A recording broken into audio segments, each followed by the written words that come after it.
just a word of advice to you.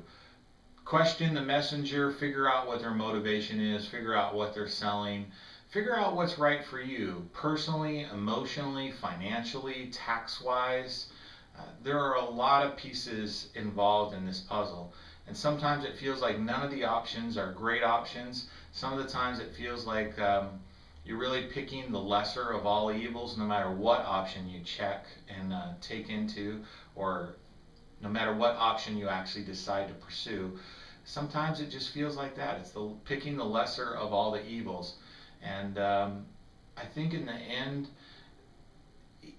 none of these are going to be easy options for you, most likely. So it's important that no matter what you do, you check it out and that you're proactive. Here's the last little thing that I want to leave you with. If you've watched many of my videos, you may have heard this already. The scariest thing to me is that only 1 in 10 homeowners will actually ever contact the bank and do anything proactive once the foreclosure process starts. That means that 90% of the people out there are just letting it happen.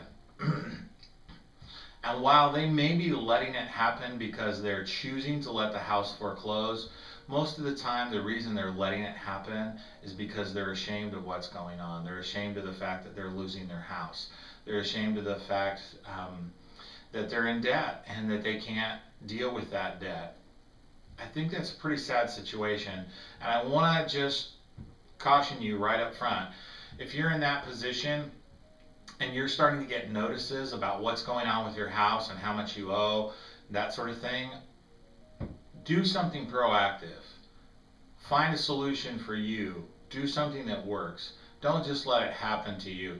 Even if you are going to let it go to foreclosure, by checking out your options, by finding out what you can do, you may be able to buy yourself additional time in the house at little or no payments. Lots of lenders out there will actually give you a brief period of time, if you're proactive, where they will suspend your payments or reduce your payments on a temporary basis, or take those payments and add them to the end of your loan.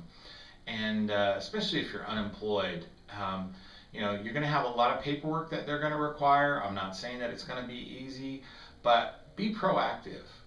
Don't just wait for it to happen to you. Thanks for checking us out. I appreciate it. Check out some other videos if you'd like. Check us out on Facebook. We'd love to be your